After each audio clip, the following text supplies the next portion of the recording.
quick problem. So, oh, I love your watch. Oh, here we go. Gold digger in the house. When you're in a plane, you never go and check is the pilot doing right. In the bus, you never do the same thing with the pilot, with the driver. But then in life, you always doubt. The driver is God. Why are you worried? Yeah. The judge instead of giving me a fine, he gave me a month jail. By the time my lawyer goes back and do the appeal, the judge leaves to home. So now I have to be processed and go to jail for 1 day. And he gave me more money than the car worth. It's like, yeah, it's yours. And on the spot, he told me, what's the account? This account. Sent to me, literally, within 5 minutes. Was then I went back home with the Uber. Asalamwalaikum, warahmatullahi, wabarakatuh. And welcome back to the Realist Podcast in the Dunya. We're joined here with a very special guest, Ahmed bin Chaibah. Habibi, how are you? Thank you for joining us. Of course. Way too far, bro. Yeah. Alhamdulillah. It's time, man. Aquaman. Got you. SubhanAllah. So, a few things I've heard about you. I just want to kind of do a quick fire Q&A to Go make ahead. sure I got everything in check. If any question you don't want to answer, feel free to pass. Don't worry, I'll answer things. I heard multi-billionaire. Is that true? I don't know about that. You don't know about that? I don't know about that. Okay, before we were counting 1 billion, 2 billion. That's off the camera. Okay. You have the proof. Okay. Allahumma barik. Biggest water park in Dubai, No, in the world. in the world. Come on, man. Allahumma Why barik. would you do small things? Always be international. May Allah bless you. Yeah. Allahumma barik. Aquaman, right? Supposedly, yeah. Who has rode on jet skis and stuff before, but can't swim. Is that Why true? are you bringing that up? Why are you standing on that? Forgive me. No, I'm leaving that. That's No, we had to ask. You start from the bro. beginning. We had to man. ask. He was deep for no reason. You know? We were talking like, no, we gotta ask him this. We gotta ask him. I will get you back. I will get you back. Inshallah. Inshallah. I will get you back. Now, careful now. Okay, let's get to the good stuff now, Yeah, inshallah, Allah. the proper stuff. Yeah. Bismillah. So, actually, I think you should start with the questions because you spoke about Okay. it a lot. I have a really good question. Go ahead. So first off, you say you do the LV bag. So the first question is, Yeah. what made that actually begin in the first place? Couple of things. In the beginning, it was for me. Mm-hmm. Hey, I know my hustle and my hard work pays off, and he's that with me. Second, I was in that period of time I was moving too much, traveling too much. Sometimes I need cash on the go, so I can't just go in the bank and wait and withdraw big amounts of money. So it was too much work. And usually the number one incentive of the world is cash. So you put cash things, it opens doors faster. And then it was more like, you know what, if you. It was more like a if you move, you know. It's like, you know, some people, oh, you have this fake blue bag. Okay, fine, open it. And they freak out, all this cash. Because most people never see more than 100,000 cash. Yeah. And it's always a good indicator to see how much are they rooted or not. Because people can sell you for less than that money. Yeah. You know, they will burn your house for less than money. People will screw you, whole family and lineage for less than money. So it's always a nice indicator to see how they will behave differently when they see that. So what has been your experience with that? Oh, it's amazing. It's a good filter. Yeah. Yeah, it's an amazing filter. So, like most people that have seen it, do you think they've been completely different than what they presented? Yes, but people usually are. You can trust people to be who they are all the time. That's funny. You can only trust who you are because you cannot control what they're gonna be, but you can control your reaction to how they're gonna react to do things to you. So I'm guessing that's been like a very sobering experience. Oh, of course. I never drank, so I don't know. Not like that, bro. That's good. But no, it's like because Yeah. as humans, we want to be connected. Yeah. But then when you are working with people and you really put money on the table, you see their true colors. Oh yes, all the time. Because it's a lot of bluffing and BS out there, and it's like the question is like how fast can you filter that? Yeah. How fast can you get this snakes out of the bushes? You know, how fast you can because again, I think one of the most important things is when you're aligned. And I mean aligned, because most people see, it's what you think, what you say, what you do. Most people will think something, say and do something, and and think something else. So when you align these up together, the connection between you, universe, and God, it's much faster. It's your intuition, because the intuition knows things on the atom level and the universal level, and it vibrates differently. So when you are more aligned and more clean and you're more pure, you get to hear or know things much faster. So I think start within yourself first, because when you are clean and aligned from inside, that's when you get to know good, bad, horrible, go away. Interesting. Yeah. So you said intuition. You're talking about like the gut feeling, right? Yes. So my question then is, Do you ever feel as though you're maybe anxious or afraid of something? No, never. Never. Never. Why? Alhamdulillah. Allah. Yaqeen. Yaqeen. Yaqeen. But what was it always like this? It became better. But it was there, but I think the last maybe 6, 7 years it became pure. How did it start getting better? Yeah. You get tested a lot. You get tested by God a lot. Because when you favor to God, you may favor to shaitan. So both are testing you. It's very true. So yeah, they prepare you for, so you go through a lot of hell and then, okay, yalla Ahmed, what are you going to do? Are you going to complain and be a victim or are you going to go back to God? Because my experience, when life becomes so heavy, you go down to your knees and that's a perfect position for you to pray. So how do you pray? Yeah. So that's what became khas. It became that purity, you know, khas. And again, because anybody can pray. Mm-hmm. The act of praying. You know, Allah Akbar, but then like, are you actually praying? Sincerity. You know, Yeah. like when I hear somebody reads the whole Quran in 2 weeks, how? How? You know, it's like, because like, okay, it's just like, you know, if I'm talking to God right now, am I gonna? Or I'm gonna say, Alhamdulillah, Rabbil Alameen.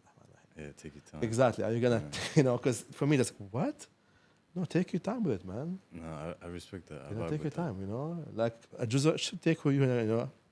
At least a hizb should take for me, like, you know, 15, 20 minutes. Take your time with it, you know. Hear the words, understand the stories. We just blah, blah, blah, blah, blah. What are you doing, man? Exactly. The So, reason I say that, man, is because when people have fear or anxiety, it also manifests itself in the stomach as well. So Yes. then it becomes difficult to distinguish, okay, is this a gut feeling or is it just anxiety? and It's fear? one important thing. Acceptance. So acceptance can take away two things: depression and anxiety. You accept what happened to you, khalas, is done. You have the control about it. I have acceptance. And the anxiety for the future, you know, whatever maktoob, it's gonna happen to you, it's gonna happen to me. I do my work. When you say lakum a'malakum. So I do the work, I do my part, and then God will bless me. Khalas, do your job. If it's meant for me, it's gonna come to me. It's never meant to me, it would never come to me. What You're give you right. that tawakkul though? What give you that like trust? Because Because your job is to believe. I know, but That's your job, full stop. Your job is to believe. it's so difficult. Yeah, I know, but that's the head. You commit, decide, and that's it. You again, believe is the hardest thing, you know, because you don't see it. But then again, yaqeen, oof. You مسلم, you give it khalas to God. It's gonna happen to you regardless, whatever happens. And sometimes I'm doing a project and things go massively wrong. Massively wrong. So I don't even freak out. do you think that played a huge factor in like how many times you failed to get up Yeah. to this point? Yeah, because I know it's gonna work. Because sometimes like you will have a vision or a sound in your head, not your ego. It's different. You know it's different, and it's like this will work. Plus, so you have this level of like obsession towards this will work. Because you do not want to work, 100 days and then the day 101 is the day you're gonna make it and you stop the day 100. You gotta go in because okay, this is my target, this is my goal, this is my thing I want to do. Do I get it? No. So why do you stop? This is on you. The difference between losing and learning is you stop trying. Bro, but 600 plus times. First year. How? Yeah. It's bro, you make it seem like it's so natural. Like For oh, me, it's fellas. not. For me, like now, because I am here, like a decade later, Yeah. and it's like okay, the genius thing, I didn't quit. But yeah, in the beginning, because it was like, because before that I was a very, like big managerial job and so on and so on. I had this, people always kissing me. Okay, you're amazing, but then when you come to the real world, nobody cares. And I had like a whole journey of like be unplugged from what I was doing in life, changed my life. Literally went 80 degrees from this one to this one, and then I was basically almost every day meeting 1 to 4 people every day, and every day telling me the same thing. You're an Emirati citizen, right? No. Don't Emiratis like have it a None- little I bit more wish. easier? I wish. This is the perception. Oh, your family was this, and it's like you have oil money. It's like I wish. That wasn't the case, man. Wow. Yeah, that wasn't the case. Actually, it was harder because like, I was Emirati. What do you know about doing this? Nobody ever did this before. Who are you? Yeah. It was very, yeah. So was it the water park the first thing that you want to come in with? That was the first thing. But again, we pivoted so many times.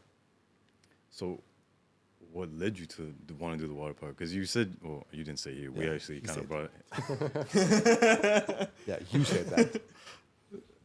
You don't swim. Are you gonna learn how to swim? No, Why? the irony.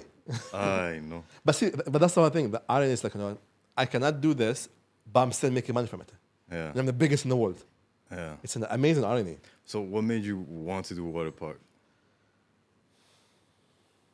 Bunch of things. I think it was an opportunity. So okay, so zoom back for one second there. So before that happened, I had a very big job and I was a super athlete and like doing all these things in my life. They came to me here, 6 months salary, leave the job. Okay, fine. And then had to do interviews. Did 73 interviews in 3 months. Nobody wanted to take me. And then, because educated, Emirati, experienced, nobody, too expensive supposedly. And then I had a slip disc. So I could not feel, from here down, could not feel anything for 41 days. So from a guy who's active all day and then be unplugged and you can't do anything in 23 hours in bed, that was hell. So I'm in my head all the time, faced every single demon that I ran away in my life from. And I thought I know hundreds of people. Nobody came and saw me. I mean, only one person came to me. I think my friend's wife, she came with her daughter. That's it. And one friend called me. So all the time I was in bed. So I was watching, consuming just digital stuff like TV shows, YouTube, and then this idea of aquafun was incepted. But then doctor told me it would take me 6 months to stand. I was like, I refuse to believe that. So instead of doing one session every week, I was doing 3 sessions a week. So I'm 30 years old. I'm trying to learn how to walk again. In 2 months, I was walking. But that was like hardest thing ever. 31 years old, trying to walk again. Was heavy. And then start trying to do this aquafun part. So I went to literally every single owner of every single beach in the whole UAE. Every hotel. I made like from the desk manager, the operation manager, the GM, and then meet again the same thing. So every single day the same. So a lot of driving again, big belt because I have a slip disc. I have to keep myself focused and so on and so on. It was like driving Abu Dhabi, Ras Al Khaimah, Fujairah, coming back every single day. Come back home, nothing happened. Lay down. Okay, tomorrow another day. But then eventually, it worked. But then that was the water park first idea. But then, okay, I want to make something maybe alongside to it that will make money for this thing. Start doing slides for yachts. Same thing. Knock the doors on the yachts. Hey, I want this. No, I don't want this. Hey, I want this. No, I want this. But like, you pay more money for your alcohol or the women, but you don't want to get this asset? No, I don't want this. Till literally the last day of the first year, that's when I make the first deal. Like one guy, I remember his name was Kumar. He told me, what's my commission? It's like, commission? I said, how much do you want? He said, whatever. I was like, fed up. It's like 15%. He's like, okay, take it. And then 3 hours later, got a text, first money in my account. Commission. Kumar, where are you? Come now. Remember, I met him at 9 in the evening, here's the cash. And then he made me more deals also. And that's it. I repeated the same scenario 40 times, and 40 times it worked. Because now you know. But where did the thought process come? Like, were you at the beach one day and you just saw like, Okay, so a couple of things happened at the same time. So I was in the beach. I heard people next to me, hey, I hope there's something for my kid to do so I can get some peace. So I understand parents want some peace when they have kids. That was the first thing. Number two, we have so much beaches in the UAE. Nobody's using them. And again, I saw the smoke concept on the internet. So again, what I did, I bring, like the first park was like different. Like I had like maybe 15 different concepts. And now people are copying each concept individually as a business alone. It's funny for me. Like people are doing like, I did this idea like 15 years, 10 years ago or 9 years ago. People now saw that and now they're copying that one concept of the big concept. So yeah, it's interesting. Yeah, it's very interesting. What you said before, bro, it reminds me of this hadith where the Prophet ﷺ mentioned that if anything that you don't want happens to you, we shouldn't say, oh, if only this, if only that. Yeah. We should say, Qadar Allah, alhamdulillah. Allah does as He wills, right? Yeah. Have you found this to be true in your life? Yes and no. Because again, like if you say alhamdulillah for something wrong, then you're going to shukr that and it can come back more for you. Interesting. So like, okay, this happened. That means God is showing me a way that this is not for me. Maybe there's something else I have to do. Maybe I need to move my approach from this angle to this angle. Maybe I need to learn something else. Maybe this is just a lesson and it's not for me. So a lot of times, like I want to be, subhanAllah, a lot of times, like things will come to me and like, I want this contract. And then it never works out. And then the second it doesn't work out, weeks later, something else comes out and it's like, wow, if I got that contract right now, I would be stuck so bad. So like there is certain, like challenging is good, but impossible is not. When things are just too hard, it's too hard. If it's challenging and there's things that have to be maneuvered and people to learn, and it's fine. But certain things, there are certain signs that God shows you that, you know what, hey, Ahmed is not for you. And you gotta be aware of that. And for you to be aware of that, then you have to be always like not too emotionally attached to things. Zoom out. Understand, okay, what is happening here? Why is happening? What's the leverage from that? See, I like that because everyone has their relationship with Allah. Some people trust Allah more, some people trust Allah less. But in the West, where we're from, many people just don't even believe in Allah. They don't even believe in zero. God. There's nothing. Yeah. Why do you think a lot of people just innate? Because we as Muslims, we believe in the fitrah, right? Yeah. Why do you think a lot of people like kuffar or jahil, they just don't believe in Allah or God or a Because creator? they stop using the brain. The first ayah is what? Iqra. First word of the Quran is Iqra, صح? Yeah. They start reading. They start reading. Now we just consume like cyborgs, like nothing, like zombies. You don't, you just consume things. You don't, when was last time, even a lot of our Muslim brothers, like, when was last time you read something about deen? And again, read again. Again, for me personally, I'm not into this madhahib and stuff. And for me, Quran. That's my source. That's my campus. That's personal thing. My campus is the Quran. I don't have, this guy. For me, I don't understand like somebody who came after Prophet Muhammad sallallahu alaihi wasallam, 300 years and lived 5,000 kilometers away, knows what he said when this happened. For me, we are now in one room right now. I can whisper in his ear a line, and 1, 2, 3, 4 come back to me, and literally in the same moment, it's going to be different. Quran have everything for us. All the principles, all the values, all the stuff we need to go, it's all there. Because ibadah is very small for us. It's all about the relationships between us and humans. Because ibadah is very easy. God asks us for 1, 2, 3, 4, do that, alas. It's the relationship between us humans, the relationship between us. It's how we behave, how we treat each other, how we treat the jar, the family, the son, the mother, the divorcee, all the stuff. That's the relationships. That's how we maneuver the society. The ibadah is easy. So how do you think your life would have been different if you were Muslim today? I don't know. Would not be the same. Well, a better question would be, how has Islam helped you? I'm here. I'm here. Take a step back. You said that. No. So you said that the difference, like challenging and impossible. Yeah. And challenging, it's like, okay, we can do that. Impossible is like, okay, no, Allah's trying to show Yeah. you something. But bro, like, you failed over 600 times. Only 600 times. 600 only? Only 600 times. Only. It's nothing. That's the first year. Bro, anyone in the right mind would have been like, oh, you But know do what, I this look is... like I'm in the right man? No, I'm not. Again, the 1%ers, they are different for a reason. We look at things differently. We behave differently. We do not understand. I call this accomplisophilia. Like, I'm only attracted to accomplish things that are massive and big and crazy and wow. So I don't understand, let's do the small thing. No, why want to do small when you can go big? Why want to knock the door when I can kick the door? So that's the whole behavior. Again, it's a different approach of life. So you hear that term a lot, the whole 1%. Yes. How does someone actually get to this? Work it out. That's it. Because again, it's not about hard work. Because about hard work, the guy who washes the streets is hard working on us. Again, you need to elevate a specific lane. Like for me, to reach, again, most of the money that I made was done with the least amount of time. Like the time it takes me to make a $10,000 deal, it's the same time it makes me $1 million. Same time, same energy, by the way. It's just different approach. Why am I wasting time on this when I can do this?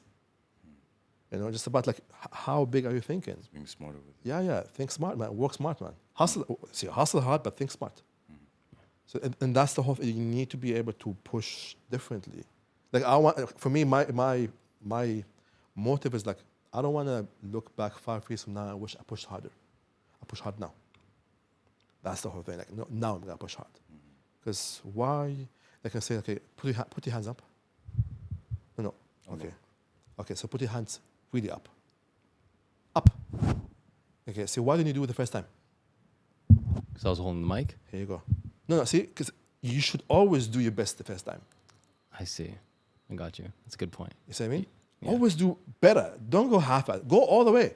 Yeah. That was the difference. Yeah, that's a good point. Actually, I have a lot of questions. So something I learned recently is like the not just the top 1%, but the people who cause like societal change, like legislative change, like worldwide.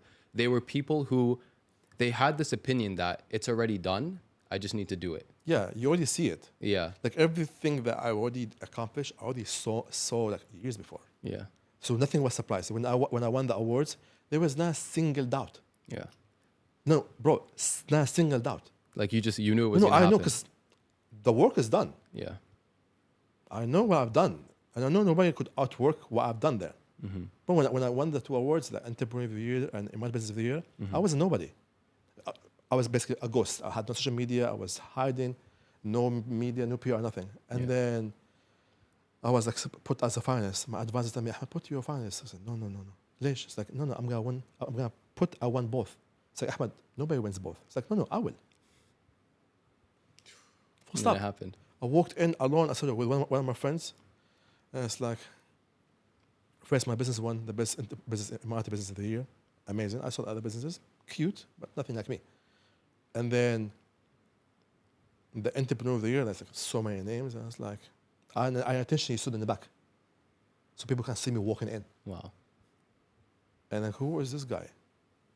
But that's because, again, it's like I am fully convinced and know that I will be this person because I have put all the works and I've been challenged and I've overcome all these things and I'm here. Yeah. That's it. So again, you cannot sit down and doubt yourself. You have the others doing that for you.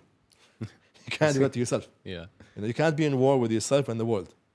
It just does not make sense. Yeah, that's you a very you good need point. to be your best friend. Yeah. Always. Yeah, that's a good point.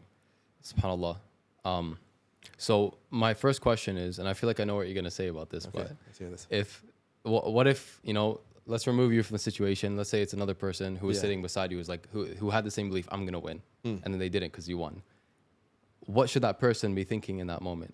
Try harder. Try harder. Yeah. That's it. Figure out why. See, again, you need to be always, again, as a man, you need to be accountable. Mm-hmm. Be accountable and don't be a victim. This whole victimization is pointless. Nobody cares. Yeah. Nobody cares. Yeah. Be accountable, understand, okay, this is how I messed up. Okay? It's not my time today. It's not yet my time. It's like a plant. You haven't matured yet. It's not today. It's maybe next year, maybe the year after. Yeah. Again, and sometimes look at it just like an arrow. You get pulled back to go forward. Yeah. And that's fine. Yeah. You actually remind me of there's one story about the Prophet ﷺ. He saw a dream that him and the Sahaba, they were going to do Hajj. So they traveled to go do Hajj. And the pagans, because they weren't in power at the time, the pagans didn't let them in. So some of the Sahaba actually got doubts. They were worried. And the Prophet ﷺ, he said, the dream didn't say it was going to be this year. Yeah. There you So go. the Sahaba were worried, and then he went to his wife, may Allah be pleased with her, and she said, just continue, go shave your head and everything else, and they'll follow you. And so he did that. He continued, right? He didn't just stop and weep like everyone else. He continued. Everyone else followed, and then eventually they conquered basically the world. Exactly. But that's one thing. Sometimes, it's not your time. I was doing a project for the last maybe 2 years, and every year something happens. I know it's going to happen, because I saw who came to me and told me it's going to happen. Didn't happen this year, but something happened. Something major happened. It's what? It's okay. This year we learned. Yeah. We understood what went wrong. I am accountable for 1, 2, 3, 4, 5. I lost this much money, but it's okay. It's assets. It will come to me. Wallah al-Azim, next day, I met 2 people who made all that worthwhile. Wow. Again, I signed a contract with them for the first contract, and the second contract be signed next 2 months from now. Wow. Because when you look at it that way, and you have full, God, here's my cards, here's my keys. Yeah. It's done. Because again, I heard this once. You never ask when you're in a plane. You never go and check is the pilot doing right. In a bus, you never do the same thing with the pilot, with the driver. But then in life, you always doubt. The driver is God. Why are you worried? Yeah. That's a very good point. Yeah. Yeah, subhanAllah. I feel like me and Anghel have been hogging it. You got any questions? Yeah, man? man. So, how old were you when things really started taking off financially? Have they? I don't know. I like that. Whenever it did. Again, because the financial number or goal have switched a lot. Oh, okay. A lot. Like when I was before my job, when I was having a job, I had good money, but then I was in this rat race. You know, I'm in the concrete jungle, just like going over, and just like I'm just doing what I've been told. I wasn't free. You know, I wasn't like doing what I'm supposed to be doing as a man. And I could have done better, but I didn't that time because I didn't know better. Then I started doing my business, nothing, and then it start picking up, and then drop, and then it picks up and drop, and then still sometimes things go down. Right. But again, like for me, like I make the money. Money doesn't make me. So I have it or don't have it, I'm the same human being. Like there's zeros or there's minus in my account. Same behavior. The only difference is just like maybe my power of approach or power of purchasing. That's it. But the same level of respect to people, kindness, believe, because again, the money is just a tool that God gives me. When I have it, there is a system that I have in place that I do it. Like it's a proper system. Like it's like a Muslim Jewish system. I swear to God, like because I have a lot of I had like 3 of my friends, they're rabbis, and like they've taught me how to work with money. And when it was revelation for me, it's like, wow, like if Muslims do that, we'll never have poverty. Yeah, It's a circular system, right? Yeah, man. Like like it is zakat times 10. Wow. This is why you never see what they call it, poor Jews. That's why you never see unemployed Jews.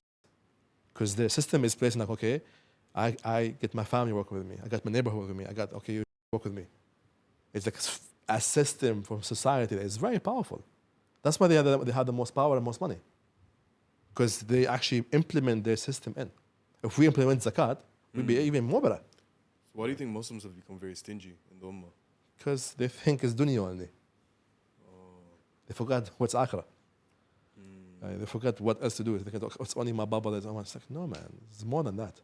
Have you found that it's true that a lot of people say it's easy to make money, but it's hard to keep the money and stay rich? Have you found that to be true? It's very. Also, Because now, like, every move I do, literally, potentially, I can lose the business. Either I lose my business or like I double it. So every move I do right now is like, okay, either I'm gonna lose all what I have right now, or I'm gonna double it. So it's like, whew. that's pressure. Yeah, it's pressure. And then I look at also because, okay, I have also all my staff. So all the staff have their own families. And then there's also the charities that I do and people that I akfil, So all the people depend on me. They don't care I have a good month or a bad month. They don't care. They don't know. My duty is to provide. And that's, it's a heavy load that I carry all the time, but quietly, because you know what? So now, question. If this is a personal question, you don't have to answer. But I'm assuming, are you currently married right now? No. Okay. Alhamdulillah. Ladies, he's single. Now, if you are single, Yeah. and ideally, inshallah, if you want to get married in the future, how are you in this position right now and you screen out the women that are just opportunistic? So hard. The hardest thing ever now. Because when you arrive, all you get is luggage. You get it? When you arrive, all you find is there just baggage. Just carry and go. They're not pushing with you. Because a plane, at the station, when you reach the station, you arrive, all you find there is just a belt full of luggages. See that? That's frustrating. So like finding, because again, like no one who is there to build with you. The feminine energy. Are you somebody who is cooperative? Are you someone who's like submissive? Are you somebody who's like who have deen and have a brains from a good family? Good house. Then comes the other energies, like how are you day by day? How you the respect you give them? Because again, we don't care about love. We men, love is not everything. It's like, do you respect me? Do you trust me? Do you celebrate me as a man? Because for example, I'm outside, I'm the chief and the boss. I come home, I'm nobody. What's that? Wow. Because a lot of couples today, unfortunately, men, they're kings in the dunya, and they come home and their wife treats them like that. Exactly. It's like this whole like happy wife, happy house. No. What about the husband? Because he provides. I know so many husbands who stay out all day because they can't go home because the age at home is not happy. Wow. They're outside all day. They're shisha or with the boys or doing dumb. If you go home, you're not being celebrated. You know, you don't, and again, issue also with us, I mean, we do not talk about what's happening, because if we talk about what's happening, we feel that we're weaker. But like sometimes, you know, if you have a partner in life, you know, it's a very thin line, okay, how much you can give her information or not, because women cannot take what we take. You know, no, they cannot. Right. Full stop. They cannot. They're more emotional, and that's their power. Right. You know, because again, like, you know, a woman always say, "I want a partner." You don't want a partner, because when you describe a partner, you tell me you want a man who's smarter than you, stronger than you, wiser than you, makes more money than you. So you describe it to me as superior. How is that your partner?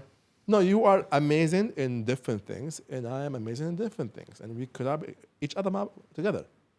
We're not the same. We are not the same. You are better in doing things that I don't. It's fun. Yeah. You feel like that has been your success, and the money and everything has been, I don't want to say a crush, because it's a filter, like you said, Yeah. with the LV bag. But you feel like that's been the case with women, because sadly with women, when they see the money, a lot of them, Yeah, it's been challenging, very challenging, very challenging.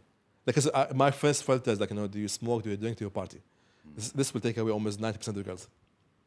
And then, okay, then I come see, are you a nice, are you a kind person? Because you need to be a nice and kind person to be existing with me. Are you smart, are you funny? And then the other emotion I talk about, you know, are you somebody who's like feminine energy or not, you know?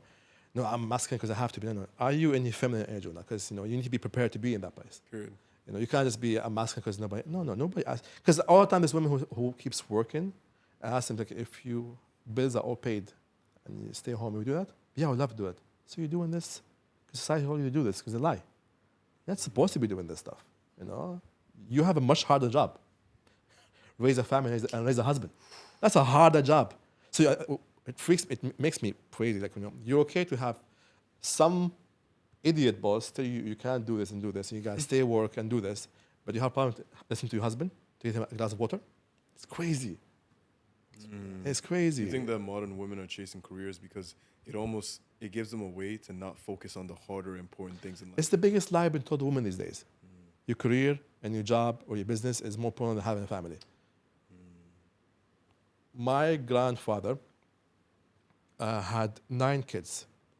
And his 9 kids, 4 or 5 of my uncles, some of them were married 3 times. I have an uncle who had 38 kids.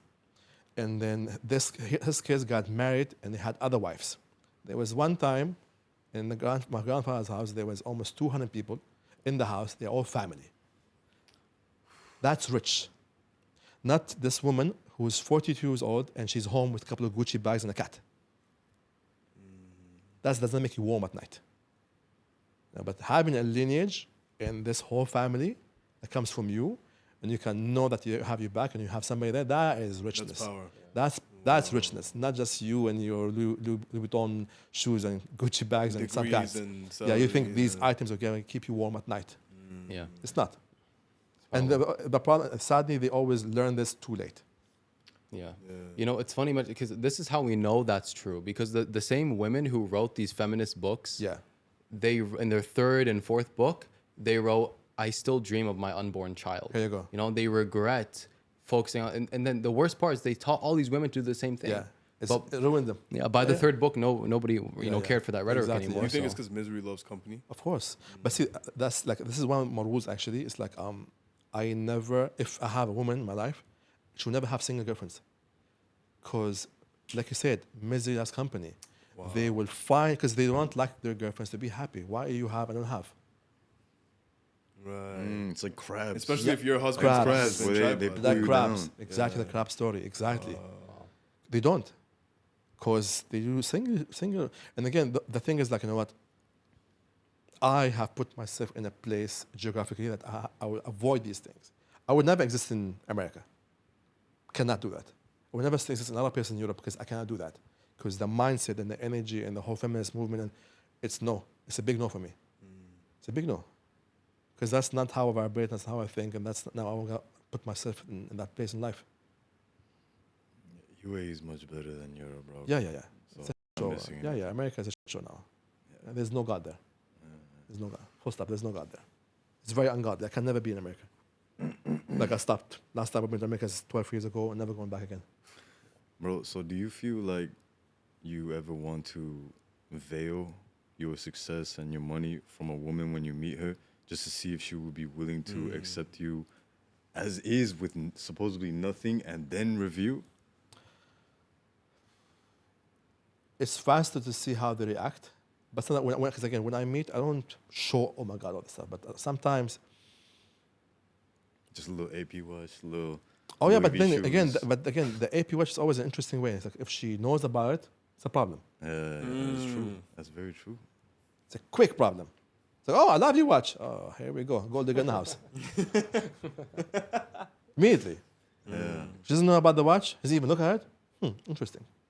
Because there is very good women out there that just care about a man who's there to provide and support and all this nonsense. Okay, good. And there's other women who like, no, I just want the lifestyle. Nothing against it, but not for me. You know, there's somebody for you, but not for me. That's it. You know, I know what I want, and you're not it. Have a good day. Take care. It's very powerful to say no, because no is a yes for yourself. No for you is yes for me. I don't want to waste my energy and time when somebody's gonna be, you know, there's no ROI in you. I wanted to bring it back to the Muslims and you know how most of them are poor, right? So most Muslims nowadays, they're very poor and they just don't have money, and they kind of make this excuse as like, oh well, khalas, like this is my qadr and all that stuff. But it's like, number one is how would you know, and then the question that I want to ask you is what unconventional advice would you give? Because you said work your ass off, be smart, but work hard. But what unconventional advice would you give to Muslims who are really in this stage and they're not accepting that perhaps Allah does have more risk for them? See, we are in a stage in life right now that we have this. There is so much ways to make money. Instead of just scrolling nonsense, literally give me a phone or a laptop, give me 6 months, I'll be a millionaire again. Because there's so much things you can learn, like forex trading, trading in general, you know, e-commerce, you know, drop shipping. Oh, there's so much things. There's people who's gonna pay you $100 to listen to them on Fiverr. You know, there is so much ways to make money. The difference is you're lazy. That's it. You're just lazy. I can give you right now the step by step, which website, which supplier, what you say, how to say it, step by step. Wallah al-azim. And 99% of people will not even do it. Because people are obsessed with the results, not the process. That's it. You know, and that's the very ugly truth. People are just, this is why we have all this big reality TVs. People, they do not have a good reality. They don't want to work in reality. That's why people escape. Because escapism. That's why people always club and drink and smoke and all do all this nonsense. It's called escapism. Because they are escaping the reality. But instead of doing that, hey, step back and like either you change the reality or you change the way you look at your reality. Because I don't have time for this, you know, complaining. You know, nobody cares your color, your age, or where you're from. And you provide me a service and product that is better than anybody else, I buy from you. I have a friend who makes $100,000 every year from selling shirts with mermaid prints. What the hell? There's a niche for that. I have another guy who makes, he have $120,000 a retainer working for Reebok and Nike as a hip hop advisor. What the hell is hip hop advisor? Exactly. I'm trying to think. Yeah, exactly. He's a guy who just loves hip hop so much, a white boy who loves hip hop so much that he is now advisor for brands to say, this is hip hop enough for you or not. Swear to God. It's ridiculous. It's absolute. But that's just the proof that there is so much ways to make money. You are just lazy. Yeah. How many things do we tell ourselves, oh, I know I have to do this to make this, or do this to level up to this? Yeah. But we just put it off. All the time. That's what I said. People are just lazy. Bro, so what does a normal day look like for you? I know you work a lot. I don't know you have work a normal lot. days. What's normal days though? Every day. Again, I don't have ones. Like today, for example, I woke up at 5 because I was suhoor. I'm fasting. Slept 4 hours. Woke up, came to you guys. Finished that. I gotta go change, go see my family. Finish that, then go for iftar at my friend's house with like 4 other people. Finish that. Come back home at I think 9:30. I have some Zoom calls and meetings till like 12. Then 12 till 2, I have some calls with Canada and States. Finish that, and then maybe I stay another hour, 2 hours, have suhoor, and sleep again for 5, 6 hours. You only sleep like 4, 5, 6 hours? 6 hours is the maximum I do usually. How? Maximum. Yeah, 6-7 hours. This is my 5 to 7 hours. This is how much I sleep. Has it always been like that? Yeah, Really? yeah. Even when you were like 20s? I don't know. Too long ago. Yeah, that's fair. Yeah, I want to ask if it gets easier because I keep hearing that like it becomes easier when you get older. You know, you Yeah, can sleep Jules less said and that. operate. Yeah, Yeah, again, like your toleration becomes, because again, like Yeah. I spoke about this before. Like I had a phase of my life that did 57 months with no days off, Wow. and I was doing every day between 10 to 19 hours every single day. No Eid, no Jum'ah, no weekend, nothing. It's non-stop. If you don't, again, you can't sit down and, okay, I want to have an empire. I don't put the work. Yeah. That's ludicrous. That's blasphemous. You know, don't do that. Just you gotta do it. Yeah. Wow. You said 57 months? Yeah. That's crazy. When you said 57, I thought he's going to say days. And he said months. I'm like, what the heck? Very cute. Wow. Very cute. No man, it takes longer. Wow. It's not like this. It takes time for it to happen. But so your entire day is like work and family, work and Yeah, family. yeah, Oh, subhanallah. No other stuff, like no hobbies, yeah. Again, but see, no swimming. Swimming lessons. He's the only one in this room who could throw his phone at someone and not care. oh, huh? You know, you. You're the only one who could throw your phone and not care. Come by the ones, okay. Oh, that's Yeah. true. That's true. I'm about it. Yeah, so hobbies or anything? Again, see, very interesting thing. So I don't suffer for what I do. So I enjoy what I do. I enjoy who I do it with. So this is the first thing. So like, oh, what do you do for the weekend? Like that moment when you say, what do you do for weekend? Me and you vibrate in two different vibrations. Because you're a peasant. Sorry, it's harsh. You know, you're still in that vibration. I cannot vibrate that way. Yeah. You know, I don't. This is for me. I like to do a lot of things. I travel too much. For me, one of my hobbies is traveling and just enjoying things in life. Again, I can stay home all day, do nothing, just chill. I'm okay with that. Because again, this is very interesting. It's not the destination, it's not the journey. It's the company. And the most important company you have is you and yourself. Yeah. So you have to be good with yourself. It's a very hard space to be. Yeah. That's a very good point. A lot of people have self-esteem issues. A lot of people don't like themselves. No, they don't. Frankly, and it's tough.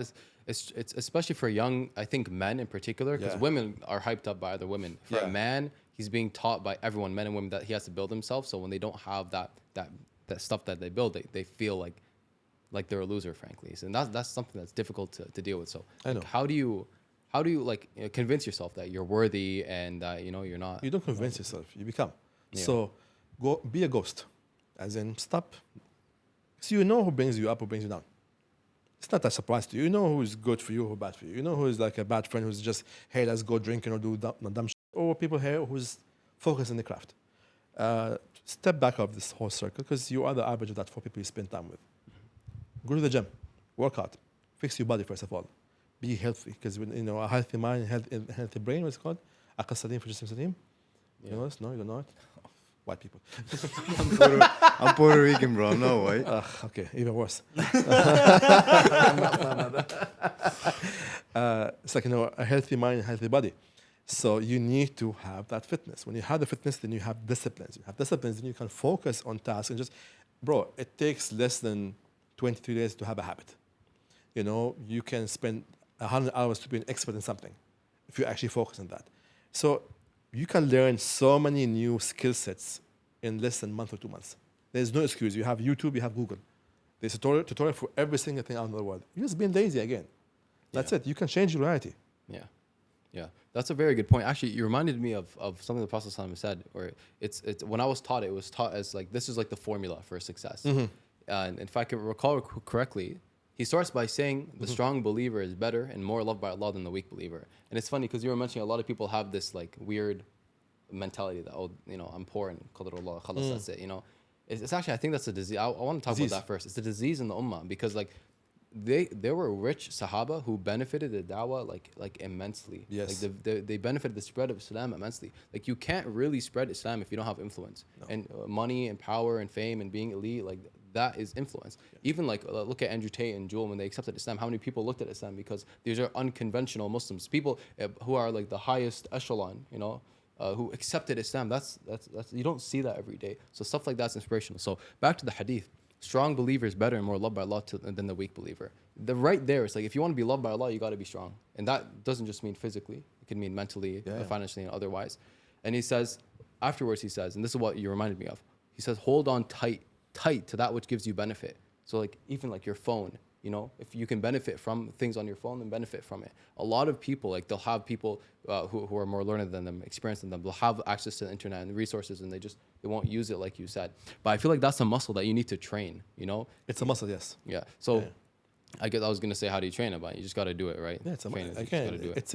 it's creating patterns and habits. Yeah. So I was gonna ask, what are the habits of the rich? But I think it might be beneficial to ask, what are the habits of the poor? What are some habits they have that are bad? So many of them, man. Yeah. I don't put myself like, you know, negative thoughts, you know, doubts all the time. Oh, you know, this whole inshallah. I don't do that. وَإِنْشَاءُ Yeah. كُن فَيَكُونُ. There is no if God will, no, God willing. God, if He wants, He will do it. Yeah. Stop. Yeah. There's no. There's no if God willing will do it. No, if God wants to do it, He will do it. There's no ifs and buts and maybes about that. Tawakkul is a thing people don't have. See, people say tawakkal to Allah, but they don't really mean it. Yeah. You know, again, like I said earlier, like, you know, just because you're doing the tasbih or Quran or Salah doesn't mean you are true. You know, because you're just doing the act, but you're not doing the intention. Yeah. There's no intention. Amal bin-niyat. Intention is more important. Like what is within you, because we are judged for what's inside us. Yeah, that's a very good point. Actually, I was listening to something that Imam al-Ghazali rahimahullah, he wrote about. There are two things I want to mention. One you just reminded me of. He said there's a difference between character and actions. Because characters is who you are and the content of who you are, and then actions are like basically like physical results that you put out into the world. And it seems like you're describing kind of people they conflate the two. Actions, like they'll do an action and then they'll feel like, okay, I'm good. Yeah. But the problem is a lot of people, they'll do actions that feed into their like their arrogance, for example. Yeah. Exactly.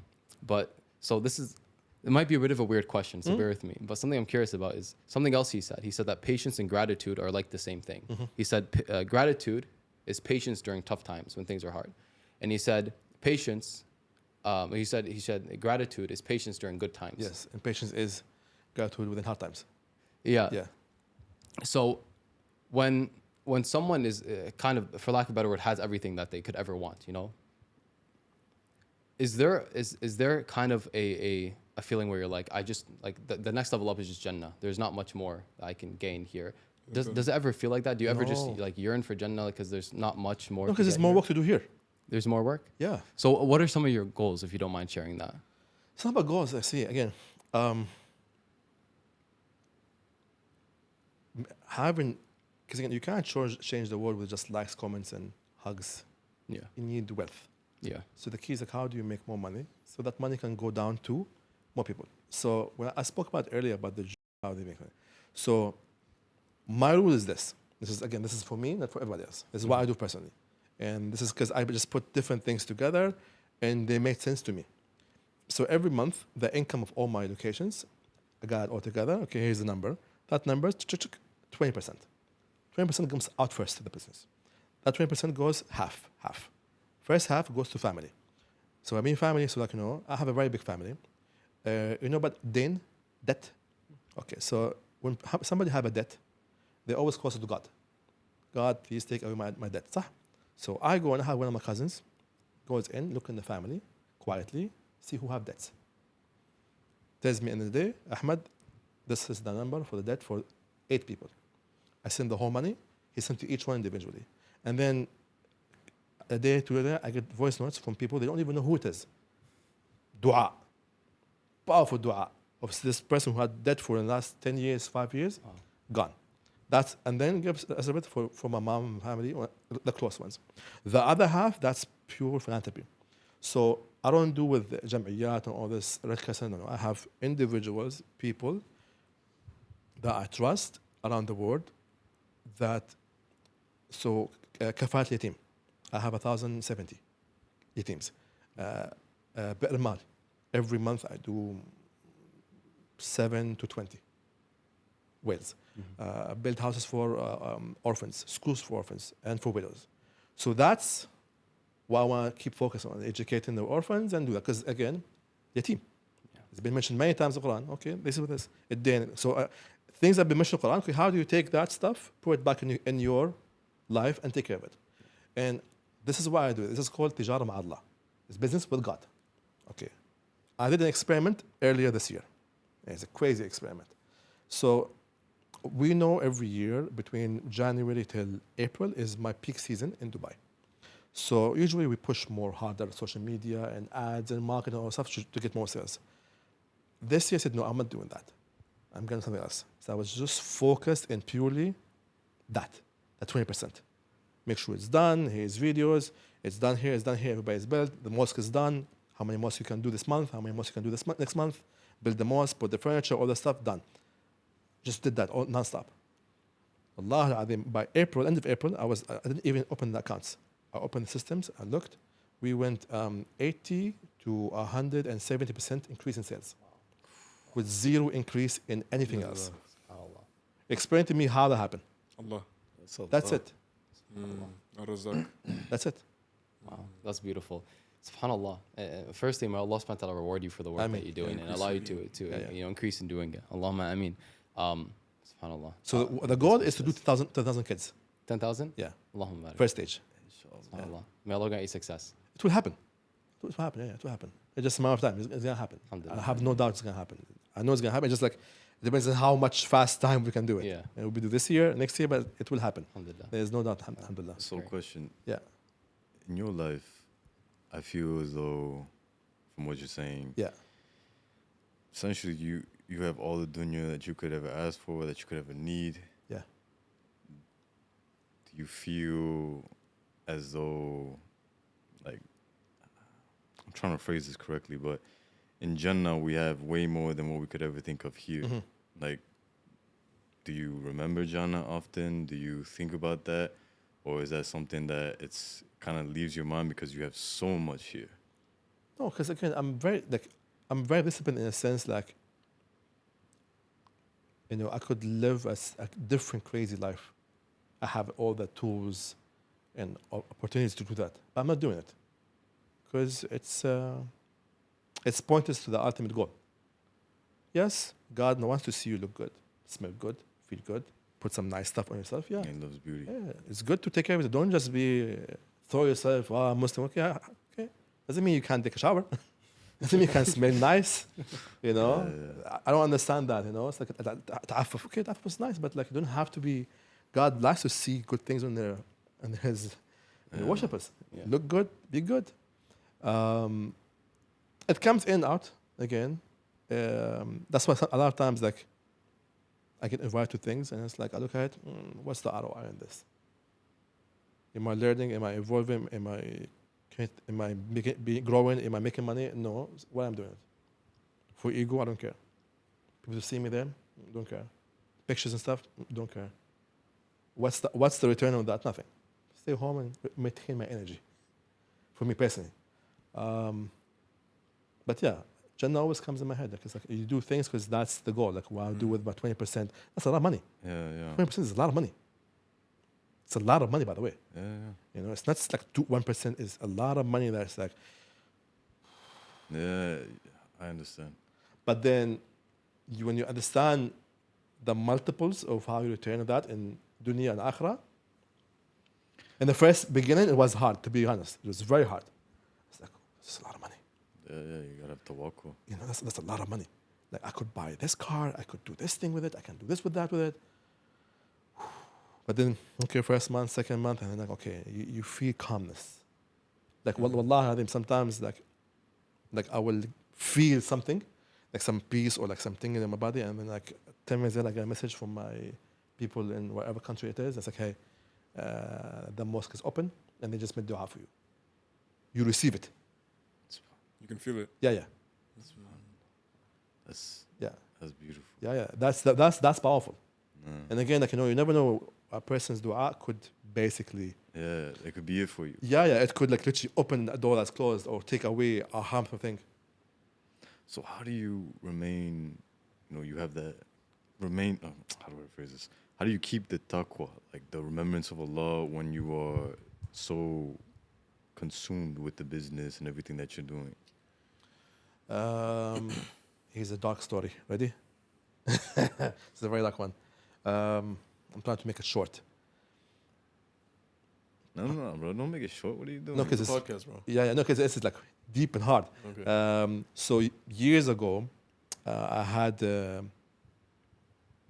I'm gonna put numbers and facts here because it makes more fun this way. I was 700,000 dirhams in debt. I had one case on me, 2 cases on me. Sorry. I was working in this exhibition for entertainment, and this guy came, hey, what do you do with Aquafan? Because I had my name Ahmed at Aquafan. It's like, I'm the owner.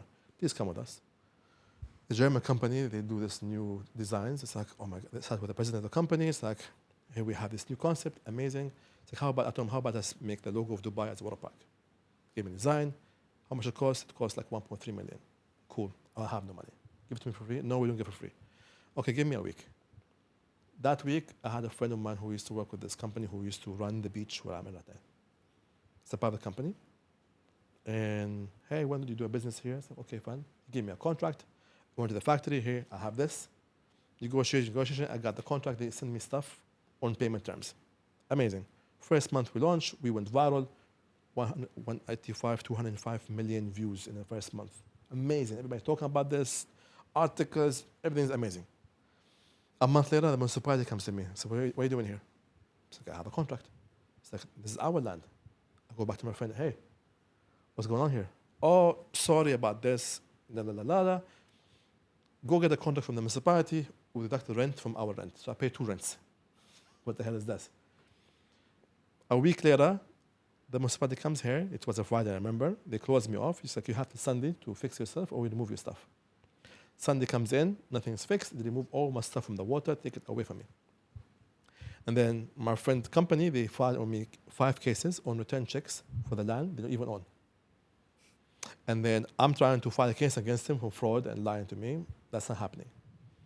And then, so for the next 3 months, I lose all the money I have. And because suppliers ask me where's our money, the staff ask us where's our salaries.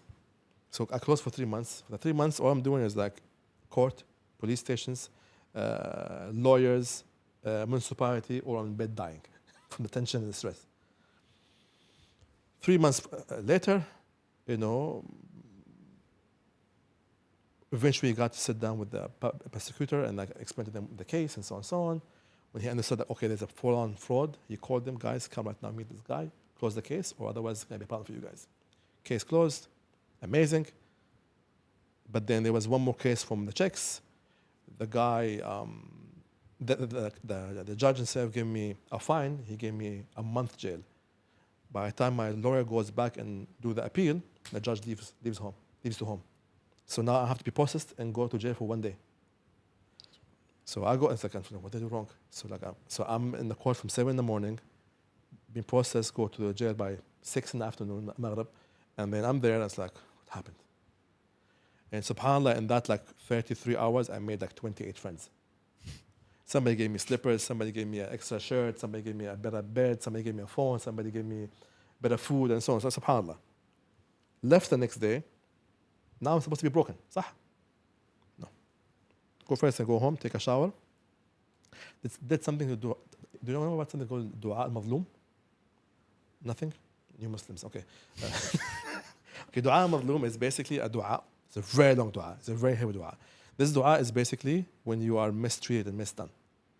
So this dua is like, if you break it down to layman words, okay, you showcase how weak you are, how God is strong, okay, that you're weak, you're on the floor, la la la la, and then you mention who did you wrong.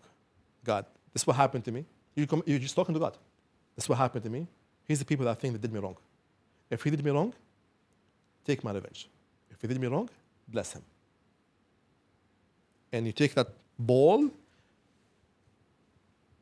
Just give it. and then you close the prayer. You do it, you cry, and all that stuff, you're on the floor. Khalas, done. I did that and I left it. Focus on doing what I'm doing.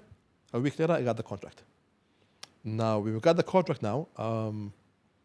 The beach is owned by the government, but the land behind the beach is owned by that company. So to enter the beach, I have to go through their land.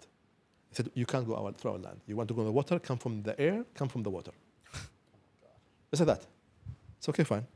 10 kilometers away, there's a marina there. I have a friend who had a boat there. He moved his boat. I was literally all night getting my items from the garbage place on a truck. I have a small generator, inflating the games half-ass. And then I had a jet ski towing the games from that to there overnight, 101 times. The next 13 days, there was 3,200 holes in the water park. I was in the beach with the boys, every single hole. And then we put the park up. That, I remember it was 30 days, 35 days. I made enough money to cover all my debts, cover everybody. Rizq. Fast forward 1 year, less than a year, I have in my phone WhatsApp groups. There's a group where, like, whoever dies, Emiratis dies, we know about it. So I saw, I read the name Yusuf. Okay, never mind. I was driving. Then I got another message from another group, from my friends, the boys, the same message. So I sat and drove. What the hell? I remember I was going somewhere, went back home, Kandora, like this, go to the cemetery. I see his brothers, that friend. It's like, I carry him with them, deafen. I stand in his grave and I say dua and I thank him. Because him being a friend that I know for 17, 18 years, how he screwed me so hard, and put me in jail and made me lose all the money and, like, the tension, the stress, the family problems, all the stuff, the hell that I went through and the stabbing, made me right now, made me now who I am. And when I asked what happened to him, after that I got the contract and so on, he lost his job, couldn't find another job, had kidney cancer and liver failure. Lost half his weight and died. The dua. Dua. And the other guy that I mentioned, now he is a very big government guy. Bless, take revenge. It's very powerful. So that's why, and since then, I know one thing. God have my back. That's it. That's all the taqwa you need. That's it. Boom.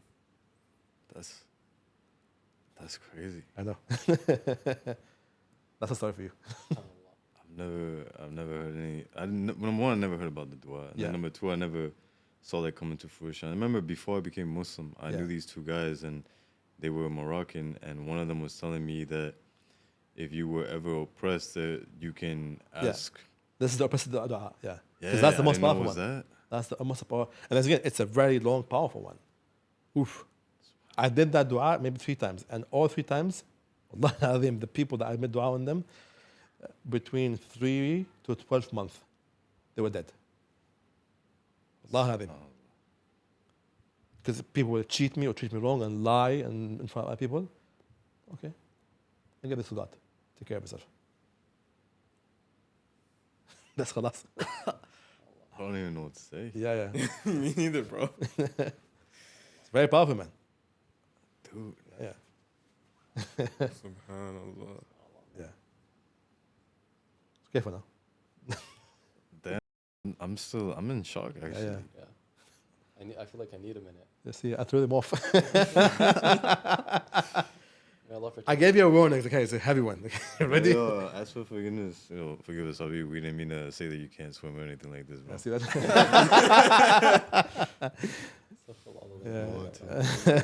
Took the LV shoes too, bro. Come Oh on. shit. So what did you mean when you said this thing all the time? Like you paid it, up front in kindness. Kindness costs you nothing. It takes you everywhere.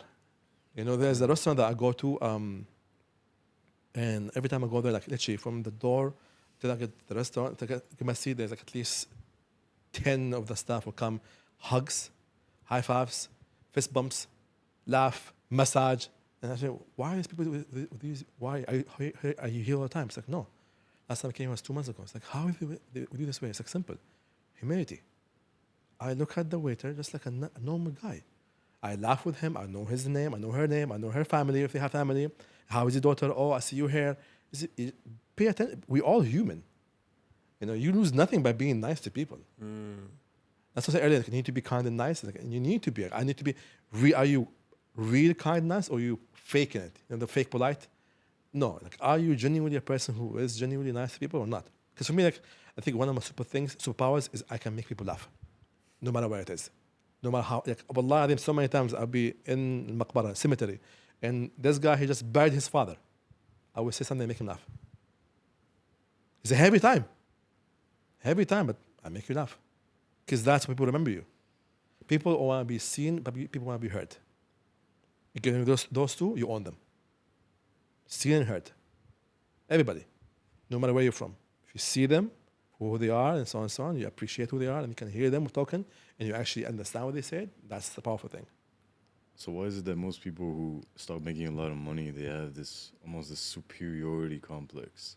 Okay, so money is an amplifier. Yeah, I've heard this. If you are nice, you are nicer now. If you are horrible, now we know how horrible you are. That's it, because trash could never be class. Why is it that so many horrible people are making so much money? Not really. Again, that means this is how much God values money. Give it to people, because it's not important. Wow. Yeah, right? Think about it. Shows how much that Allah doesn't even care about money. Yeah, it's nothing, man. It's man-made. Again, it's a tool. How are you gonna use this tool? How are you gonna use this tool? Bro, it reminds me of in the Quran when Allah says that sometimes He gives people more because it increases them in disbelief. Because again, it's a tester. Yeah, Like yeah, he it's gives a you, test. okay, what are you gonna do with this money? Are you gonna go and spend it on alcohol and money and bush, or are you gonna put it in good thing? Exactly. That's why I said, like, first thing I do is 20% out. Then first thing, I don't want to spend anything. First thing, Bismillah, put out. We spend that out, salary is out. Okay, let's see how much left. Yeah, let's go have fun. You see it?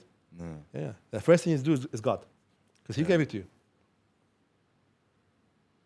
So you do this 20% out every single month, even with what you said that you can, every time you're doing something, it could mean like success or complete failure of the Yeah. business.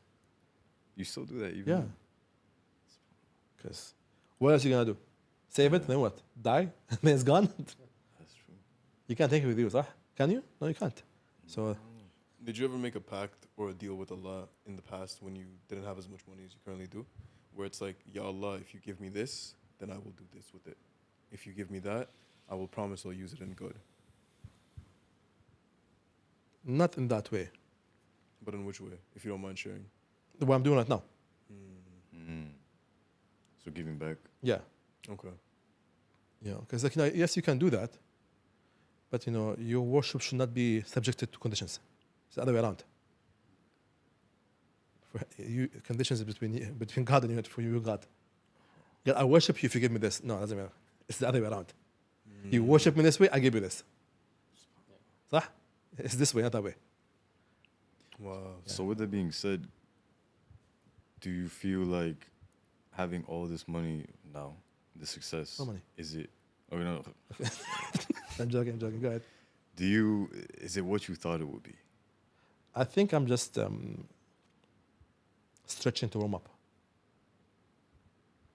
I'm not even 1% in. So this is what you mean by not even being focused on the outcome. No. Just enjoy the process, man. There is more to happen.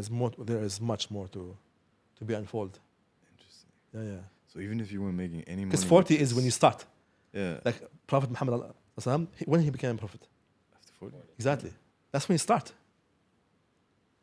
Everything else before is just preparing you to start. Now I'm just going to start. I will start now. Got you. So everything you're doing right now, Yeah. let's say figuratively speaking, Yeah. you weren't making any money from it. Would you still continue? What's the question? You weren't making any money from it. Would Yeah. you still continue? Yeah. Because I did that for a long time. Because for years I didn't have the money.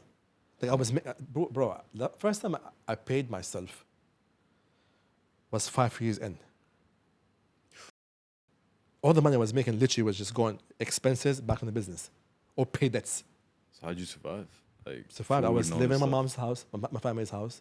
I was driving a small Tida hatchback. I swear to God, man, very low key, very low key. Cause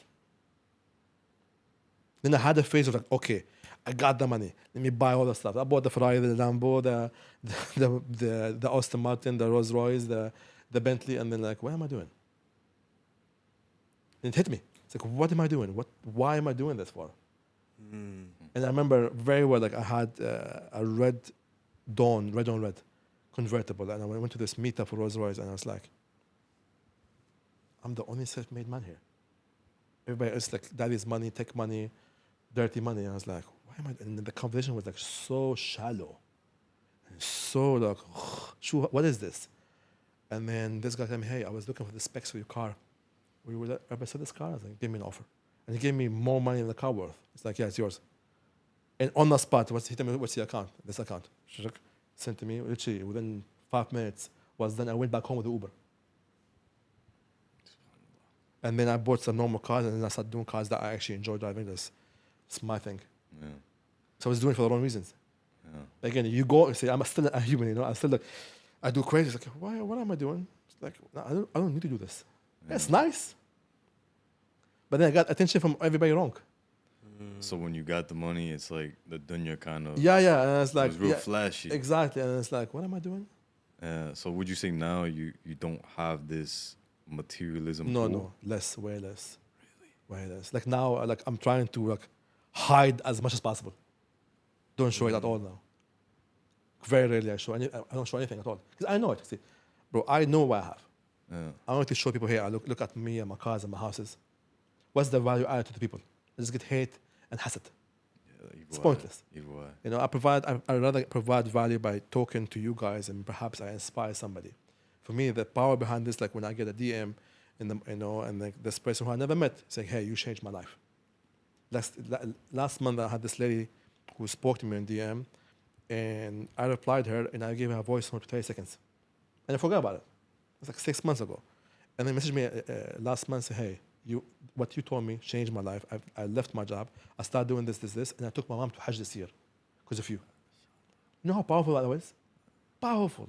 Because if I change your life, then may I change your whole lineage, your whole family, your whole DNA got changed because of me. Because you've changed path. Yeah. And your wife have changed, and your kids have changed because of that 30 seconds that I just told you.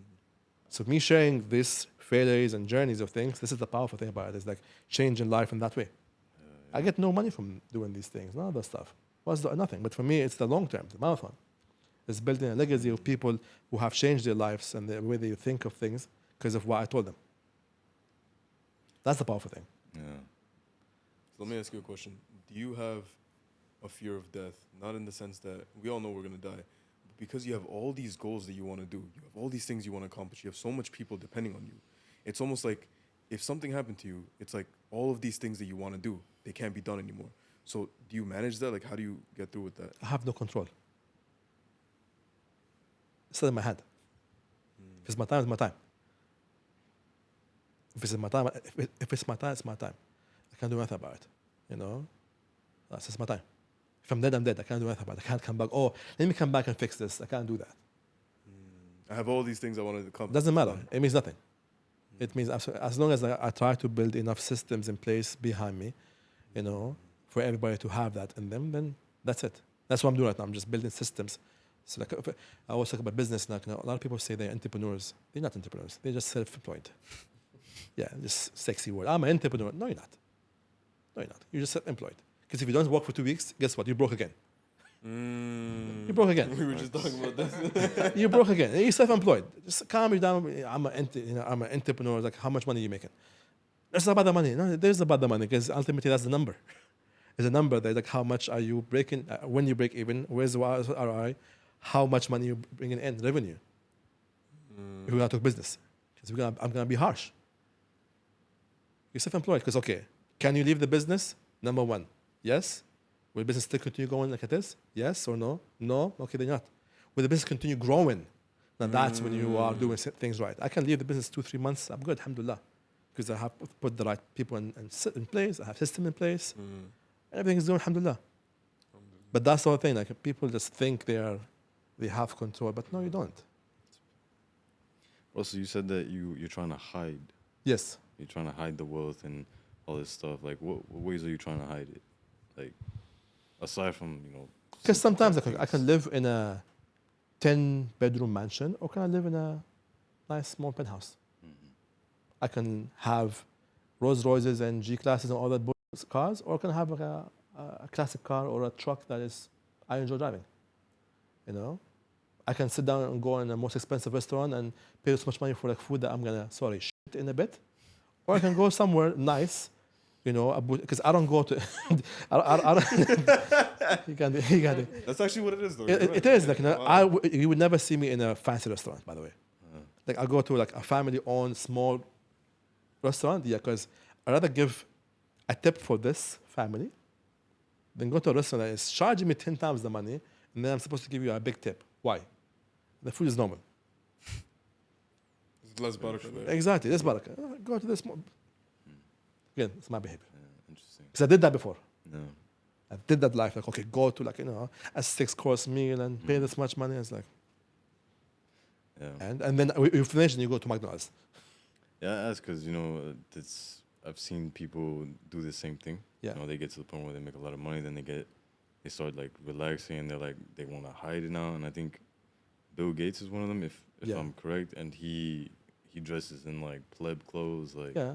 looks like a normal white guy. Yeah. Drives a Toyota. You would never like really. That's the whole know. thing, you know. Like when you go to LV, okay, there's a section in the back that have no logos. People with real money, you go in the back there, subtle, classy, high quality, maybe a small logo inside, and that's it.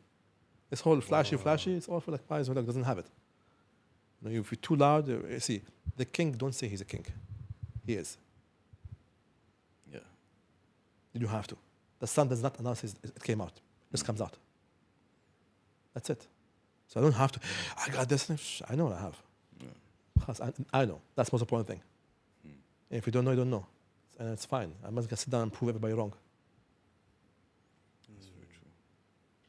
So with all that being said, what have been like the top 5 things that you've, like the top 5 lessons, life lessons? Yeah. I mean, I think we spoke a lot about it today. Yeah. And we throw so much jabs everywhere today. No, like one thing again, like if I look back at like 10 years ago and now, it's like, you know what? I'll tell myself, Ahmed, it'll be okay. Just be patient. Because sometimes like I want it now because we got used to like, you know, just swiping things. I want things immediately right now. It's like no, you know, it's like a hockey stick. Nothing, then it kicks eventually. So how long the hockey stick? Is nothing for a long time. Then it eventually kicks in. But most people stop halfway through. So just don't quit. So how do you stay patient? You stay patient. But how? Disciplines. I'm just trying to understand. Cause Yeah, because discipline is extremely, extremely hard. Yeah. Like again, I don't drink, I don't smoke, I don't party. That's very hard. It's very hard. Like I don't even go to places with this alcohol. When there's alcohol, I don't go there. If there is, okay, I try to sit as far as possible from it because I don't have the energy of that around me. Something's happening in the unseen, spiritual. Exactly, yeah. Because what's the other name for alcohol? Spirits. Thank you. Mm. Think about it. Spirits. Everything have a spirit. It's energy. It dumps down. It's low vibration. It dumps down your aura. We're Muslims supposed to have a high frequency. You know, joy, love, peace, authenticity. That's all high vibrations. Like I spoke about that day. It's like, you know, if an alien comes to Earth and like asking what you do for fun, you say, I like to be in a big box with loud music that dumps my consciousness, and I drink poison and I inhale fumes. That's fun. How? SubhanAllah. How? Because the music right now, the vibration of the music is so low, it dumps your consciousness. You know, the 808. Can you go into that? Because, okay, so like in the 70s, they've switched the frequencies that is used in music mixing. So there's a bass line always there in the back that is changed. That, if you notice in the 70s, before 70s, people was always about love and peace and all this stuff. Happy. Everybody was like happy in the music. There was no hate in the music whatsoever. Not a thing. But then after a specific point, it switched. They changed the frequency. That frequency dumps your consciousness. That's number one. You know, again, alcohol is poison. It is poison. Like, I'm going to go drink poison for me to have fun. What? But it's, for me, again, alhamdulillah, we're Muslims, we understand that's wrong. But like for a lot of people, it's like, that's normal. I want to have a glass of wine with my steak for the taste. Add more spice on in the steak then. Why drink them? Add more spice in the steak so you have better taste. Instead of having bland steak with nothing in it. Most people, they want to get out of their heads. Yes. They want to connect with others, and when one drinks this, the Yeah. alcohol, it lowers your inhibitions. Yes. So it makes you Think you more are. social, Yeah. talk more. Basically, and all you're that the same stuff. person. Yeah, you're the person who made limits on yourself. Exactly. You are the one who's making walls and borders. Like, don't put walls, put fences. So you can see between them. Put walls, you cannot see what's behind, nobody can see what's behind. So you're like, what are you doing to yourself? You isolate yourself, then I'm alone. Yeah, because you put yourself alone. We're not built to be alone. We're built to be, we are all tribal. Yeah. We're built to be tribes together. Yeah, That's yeah. why electronic music is so powerful. Two things. It gives people, because again, where is it so powerful, electronic music, EDM? It's always that part of the world, Western world. Why? Because you have broken down the system of family. You have all these micro families everywhere, and there's no families. There's no sense of family or tribe anymore. So when you go to these concerts, festivals, what's the music like? It's house, right? It's a box. So whatever you do, you're in the box. So now it makes collective consciousness together, and they can do the same movement, and they can match the beat. Anybody can do this, anybody can do whatever, and they feel that they are one tribe doing the same thing together. See how the devil works? Yo, this just reminded me of Umrah. There you go. When we're all making tawaf. But see the power of that? So you're all the same tribe. It's the same concept. Wow. But the difference, like we're doing it with the frequency, as down to consciousness, different. Because there's a devil behind every song that is doing the magic. Yeah. And it puts you in a trance. Exactly. What? Yo. Why is it called trance? Yeah. Wow. Brother, we were in Umrah. Yeah. We went to Mecca like 2 days ago. MashaAllah. Alhamdulillah. And we met a brother out there, and Yeah. he had mentioned something. He said, like, when I went out to the Kaaba and I started the tawaf, it's like I was in a trance. Yes. I couldn't think. And then when he said it, I was like, yo, that's exactly what I experienced twice now. Yeah. And every single person that I talk to, they say that it's Powerful, yeah. It's there. It's It's there. the movement of that movement. And there's science behind everything. The numbers and the place and the movement and the chanting all have it. I never thought. Yeah, man. You're welcome. Zoom out, bro. Always zoom out. See things how they are. Because devil is always very in your face. He tells you what he's doing. Yeah. He tells you. They don't hide. They never hide. They always tell you we're doing this. Look, I'm doing this. Ha ha ha. Always. Be aware. Shaitan is a thing, man. No, 100%. Yeah, yeah. No, I feel it, man. But we definitely forget. Yeah, no. It's everywhere, man. It's everywhere. Okay, so you talked about tribe. For example, the whole SF, whatever that shit. The alphabet, yeah. Yeah. Okay. Do you know about chakras? Yes. Okay. Do you know the colors of chakras? Yes. So, It's the top is, rainbow, basically. no, top is purple, consciousness, and the lower, red, Red, is the bottom, red, sexual. yellow. What's the flag like? It's the exact thing upside down against human nature. So let's flip the human nature upside down. Let's think not with our brain, with our and let the brain be the last thing we hear about. And then this down here Exactly. is completely reversed. Exactly reversed. Wow. What do you mean chakras have colors? Chakras, your points of Yeah. energy in your body, But how do they have colors? they have colors because each one have different in a color. different wavelength. Yeah, Okay, yeah. That makes sense. Subhanallah. So this becomes the first Yeah, and foremost thing. Exactly. Because in Islam and the Sharia, it's like we don't really care. Like no one cares who you are, like what your ethnicity is or orientation. Sure, we should be straight, but at the end of the day, like if you have No, but second, there was Lut. yeah, So that was there before. yeah, of course, it was always there. Yeah, that was there. But then again, every civilization always diminishes when it becomes that. Because you stop doing everything and you just become too focused about your orientation and sex and want to That's do what more and chakras more and do. more. Like the Romans, that's how they disappeared. That's how they disappeared. Do this. They became weak. We went from the strongest, the most powerful one to the weakest one because they became very weak in Roman.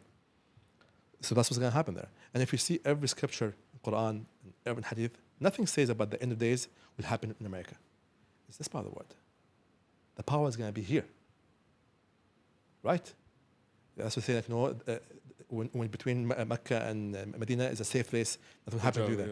Yeah. That's a safe place there. So everything's going to be happening in this part of the world. It does not mention any superpowers there. So something's going to happen there that will make them not anymore the one. So now, question: how do you protect yourself from shaitan every single day? It could be stuff like adhkar. It could be stuff like just being conscious and looking around you, because shaitan's always going to try to come to you and put you away from Allah. So do you have any practices that you implement every single day, or at least regularly? Wudu. One. Wudu. Before I leave the house, I do some adhkar, some protection. You know, قل واحد فاتحة الناس, just put normal protections. Energy. Because you know when you go to a place, it's good or bad. Yeah, we felt that at the pool place in St. Catherine's. You remember that? Yeah. The pool place, the billiards in St. Catherine. Oh yeah. I remember we went to go play pool. And We you got a immediately bad felt vibe. that weird energy. Yeah, that's it. You know, places, things, people have energies. You need to be aware of that. And you need to, for example, like, you know, eventually when you become more stronger in time, when somebody comes to you, before they come to you, you immediately feel the energy. You immediately feel the darkness or light in the face. You immediately feel what they are. And then it's on you to react to that behavior. So this person is bad, okay, thank you for your time, ma'assalam, bye-bye. Done. Don't, because now it's like a muscle. The more you listen to it, the more stronger. The listen to it, the weaker it gets. So just follow that one. And be cautious about what you do, because you know what's good and what's bad for you. You know, you can do like, this is not adding value. Like I go on my social media, okay, sometimes, you know, things pop up, explore, I don't want. Not interested. Disappears. Khalas, problem solved. I just go in, not interested. Disappears from my algorithm. Done. Why should I let that be? You know, a while back I know there's so much women. I'm just, why they have so much women? No. I literally went in like half an hour, not interested.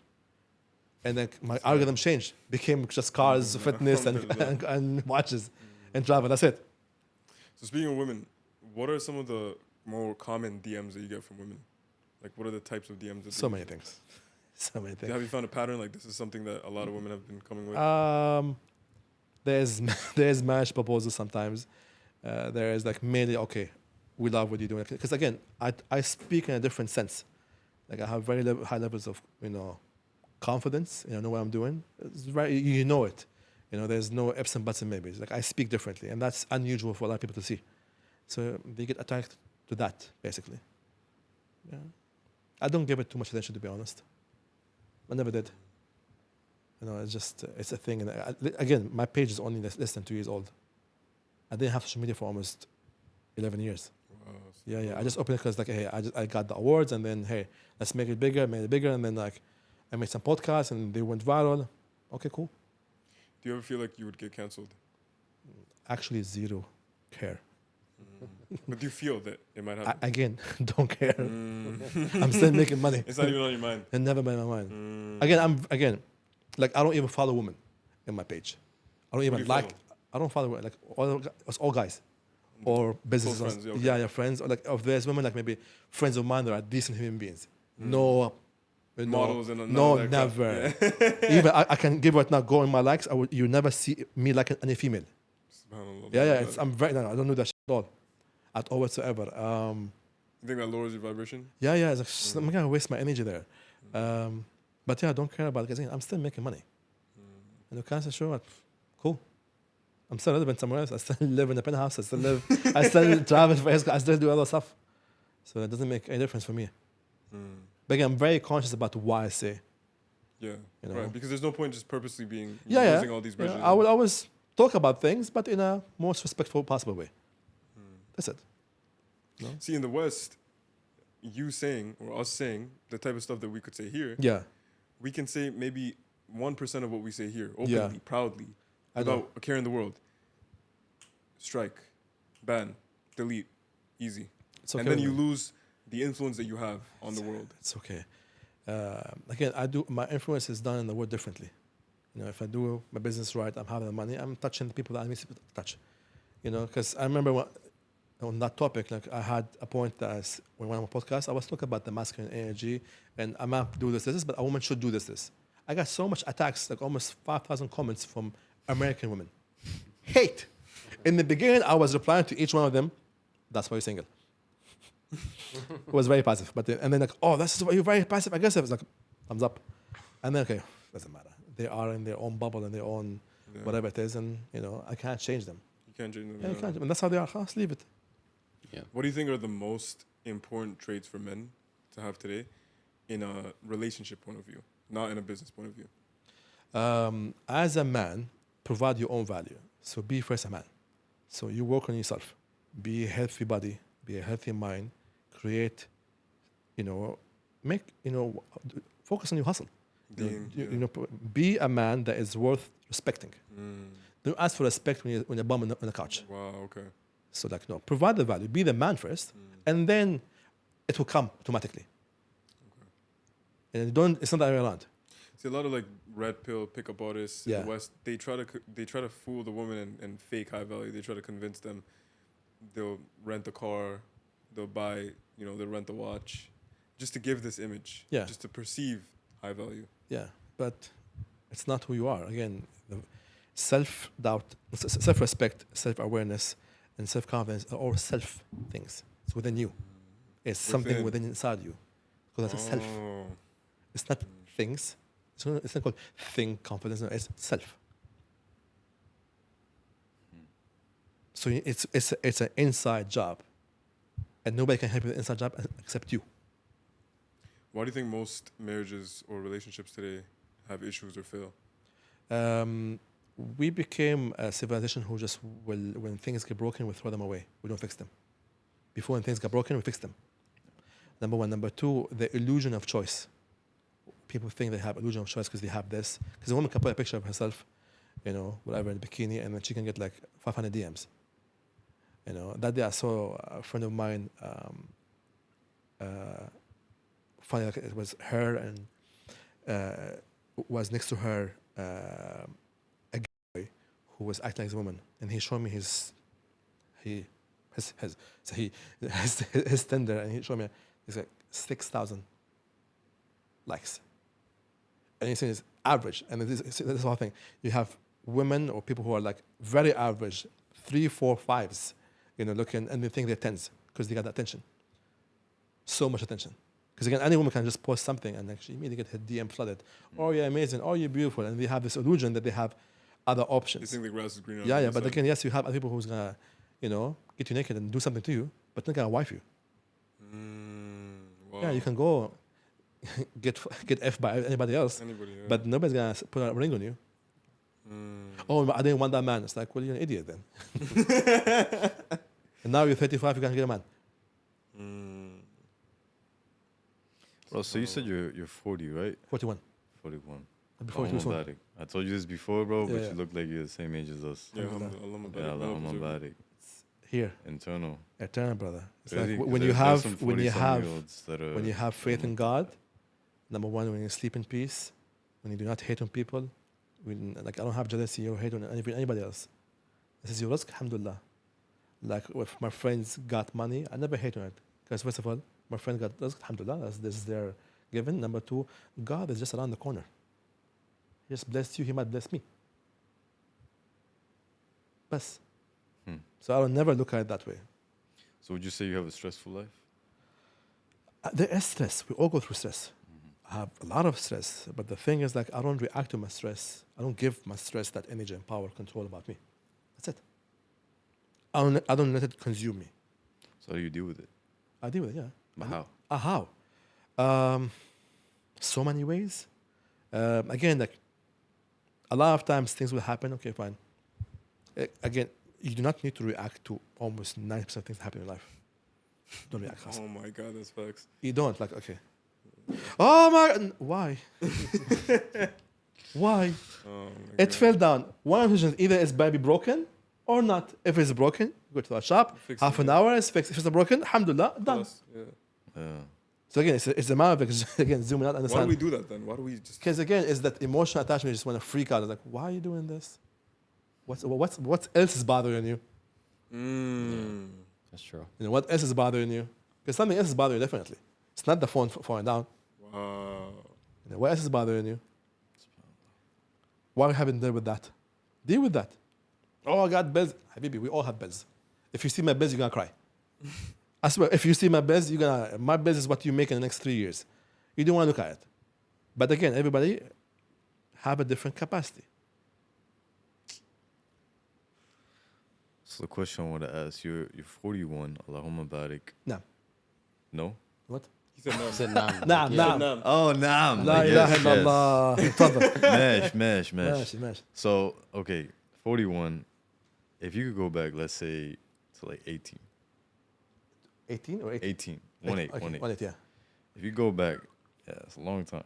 If you could go back and you could tell yourself, we'll say 5, we'll keep it simple. Okay. But 5 of the most important things that you wish you would have known, that you know now, but had you known it then, it would have been like a skyrocket. Inshallah.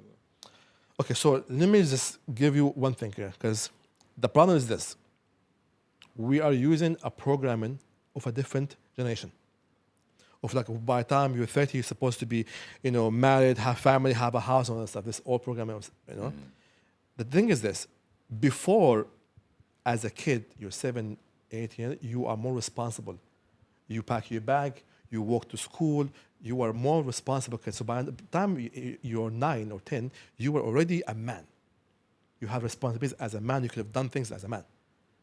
That is not here right now. Now if you have kids who are up to 18, they don't know how to pack a bag. Or tie a shoe. Oh my God. You know? Subhanallah. Velcro. He's 20 years. Velcro. What happened, bro? I can't tie my shoes. Amazing. Is this real? Yeah, it's true. Oh, bro, this is real. It's real. Okay? So, again, back in the days, again, we were men faster. We got married much earlier. And lifespan was much shorter. People were dying much earlier in age because, there was no healthcare. So now it's a whole different programming. I can't go back and think, I wish I could change because it's absolutely obsolete. The journey and the path that God led me to be where I am at now is the journey that God gave it to me. We don't. In Arabic, because Arabic says نحن مخيرين مش مسيرين. What it means we have choices in life. Each path will take this, will take me this, it's taking this. You have fitra in the back to lead you around and so on and so on. Now it's on you to choose. I can go and waste my money on bullshit or put my money on this. You have the choices in this stuff. Again, I was doing one thing from when I was 18 to I was 30. And then I switched. So I never knew I was going to switch. But I remember there's one person, or my uncle before he died, he said, Ahmed will do amazing things. How he will, we don't know. Because, you have a family, you have a chain. You're always employees, you always work and so on. So it's on you to break that chain and become that, the black goat, the cheap goat. Goat. Greatest of all time. MashaAllah. But, okay, so I ask for the younger people, and Yeah. honestly for myself as well, because I would love to have this, a little bit selfish here, but it's like if you could speak to your younger self. Yes. And you could give yourself like 5 things that would really it's like wake you up. Because I was doing them when I was younger.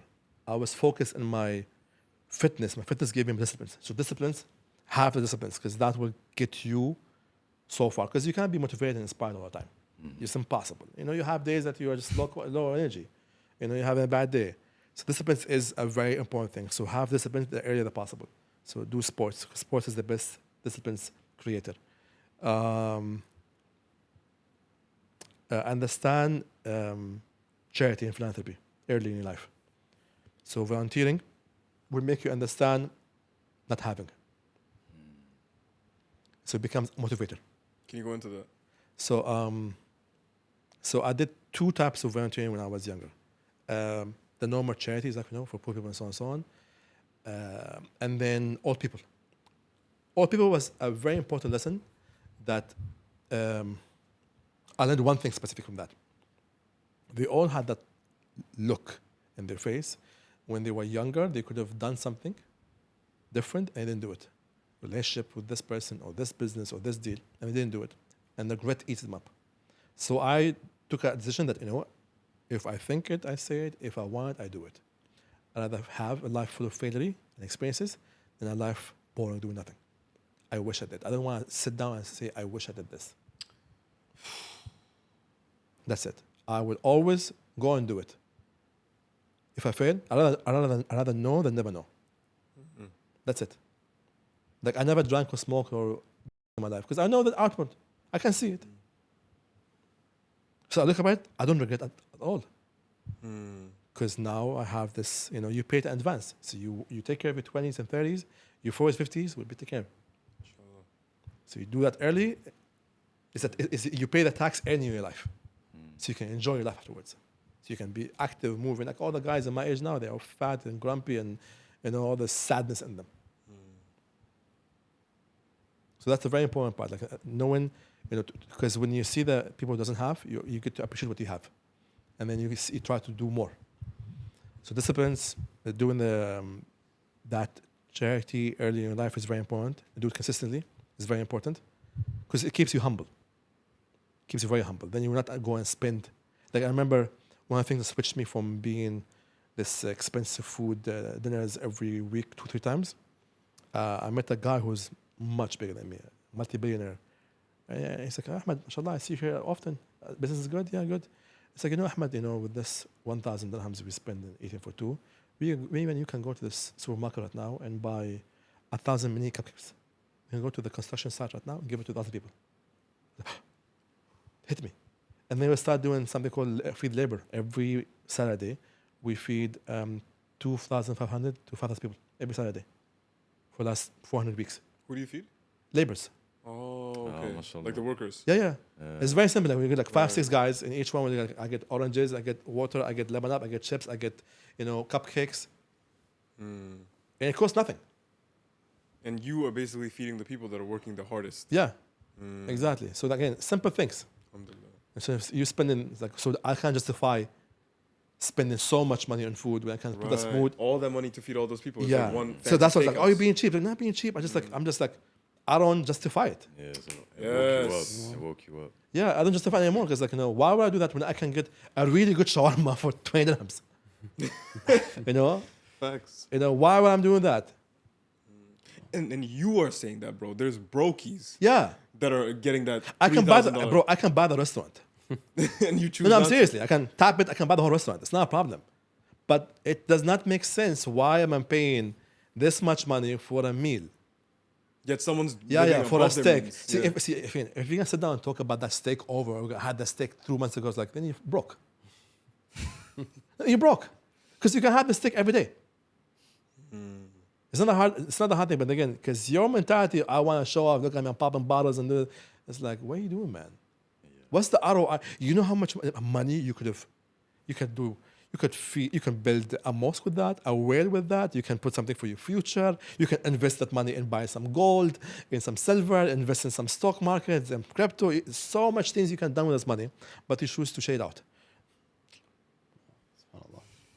So yeah, that's the whole thing. Broke mentality. Look at me. Cool. Then what? You put in a story 24 hours later, nobody remembers you. Your aspiration in life is shit. So yeah. So just like that brother, inspired you and kind of transformed you in a way. Yes. Do you take a keen focus on helping transform others? All the time. Yeah. All the time. How so? Last year, I've created 31 millionaires. Wow. They come to my house, similar to a podcast, but with no cameras. They sit down, I'm doing this. With 20 minutes, he tell me his whole business and life story. Okay. Again, you see how I look at things. I'm very different perspective. I'll give them 10 minutes, that strategy that will change the whole life. Wow. They follow it on a T. 6 months later, they make the first $1 million. Wow. All of them. You want to be egoistic and say, no, I can do it better? Fine. Go ahead. Do you. Yeah. I just give you my point of view from the penthouse. Yeah. You want to be a peasant, you want to be on the beach alone? That's it. Because again, most people, I learned one thing. You cannot judge fishes for not being able to fly. Some people, that's what they are. They are fish in a small aquarium. Yeah. And I'm an eagle, I can see things differently. So I cannot judge you for not being able to see what I see. Because when you're in the beach, you only see what's there. When you're up there, you see everything else. Yeah. And at the same time, there needs to be different types of people. Like, you own the water park, you need people to work at the water park. Yeah. You know, And not people who go to the everyone water can park. Pardon me? And people who go to the water park. Yeah, exactly. Yeah. Exactly, yeah. So it's different. And that's fine. We all build differently. We're not the same. Yeah, 100%. I feel like entrepreneurship, you were talking about it before, everyone's like, oh, I'm an entrepreneur. You know, we have a podcast, we're entrepreneurs and all this stuff, but that's not exactly what it means. I feel like it's been almost like fetishized in a way. Like it's been over. Sexy. Yeah. Sexy. Oh, look at me. I'm entrepreneur. Like, are you? Yeah. I mean, are you now? Because again, I call people out. Yeah. You know, it's like, I'll give you a wake-up call. You know, it's like, no, you're not, bro. But let me help you. Let me show you what you can do differently. Yeah, that's good. And I think that's probably the key difference. Yeah. You know, between someone who actually cares and someone who's just like, they're kind of arrogant. Hate is always down, up, not up, down. That's a good point. It's very good. I would never hate somebody behind me. You don't have the time for it. Yeah, all. I don't even see my competitions because I'm too focused on my own lane. Yeah. Too focused on what I'm doing. Khalas. That's you. Why should it bother me? Why should you eating bother me eating? You eating, khalas, you eat, alhamdulillah. That's your table, this is my table.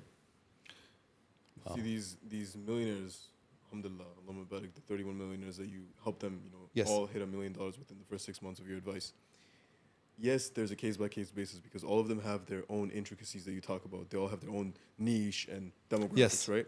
But what are some consistent things across the board that you basically impose on all of them? 31 years was between almost 100 plus people that I met. So there's more people that I met, they were useless. And I'm still like, literally, yesterday, like I messaged one of the guys, like I gave him the strategy what they do.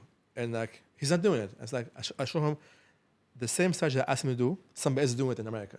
It's like, bro, you're lazy. Get off your ass. Send message, and here's the video. You can do this right now. So you are the person that's doing yourself.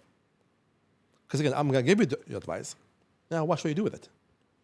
If you start doing it, okay, and you come back to me, hey, I did this, what do you think of this? Fine, there's hope for you. Because for me, my return on this is me seeing you doing it. Otherwise, I feel like I wasted my age and my time with you, giving you an actual proper advice, business advice, or an idea that will make you money. You're doing it. Because you feel some kind of way. And so many times, like there is like at least 20 ideas that I'm thinking to go and do them because like they were amazing ideas, but these people didn't do nothing about it. So like I have so many ideas that would cost me $100, $200, and they will make me $2 million in the first year. Businesses, $100, $200, $200,000. or 200,000. Yeah, and they make $1 million, $2 million easily in the first year. These people are just too lazy. They don't see the potentials and the opportunities. But the ones that do take the advice, what were some common advice you gave? They are coachable. They listen. They have the work ethics. They're focused. They have the hunger. They have the high standards, and they want to grow. They actually want to grow. And are there any common themes in your advice to them? Like things that you told them? It's always different, but Always different? it's very specific. Nothing similar? It's again, it's very short. I always give like here's 2 steps, 3 steps. Just do this. Okay. You know, it's very. Like I had a friend of mine, for example. I think you're gonna meet him. I gave him. He asked him about me Yeah. because I gave him some advice and it's working for him. Ask him about me. Which friend? Dylan. Dylan? Yeah, Okay. he will tell you. Ask him about. He will tell you exactly what happened. Inshallah. Yeah, we'll yeah. ask on the, He's one of the guys that listens and actually Yeah. does things. Is this something we can ask on the podcast or off? Yeah, on the podcast also. We'll, Yeah. we'll ask on the podcast, inshallah. Ask him because he's one of the guys who came to me. Yeah. You know, but that's the thing because like he's doing one thing and it's like he's stuck somewhere, but like I just okay, look, you can do this. I never saw it that way. It's like amazing. It's like yeah. I said do that. Whatever you want. All right, brothers, if you guys like this podcast, inshallah, where can we find you? It's here, and here, and here. Alhamdulillah. ABC Aquaman, inshallah. Editor, put that in there. Yeah. And, may Allah bless you, bro. And reward you for inshallah. all you do. Yeah. Inshallah, look forward to having you back on the podcast. Okay, for Inshallah. sure. And we appreciate your time, bro. Keep course. doing what you do, inshallah. May Allah accept everything from you. I mean, Allahumma ameen, ya Rabb. take care, boys. And with that being said, Allahumma atina fid dunya hasana wa fil akhirati hasana wa qina adhab an-nar. We'll see you guys in the next one. Assalamu alaikum wa rahmatullahi wa barakatuh.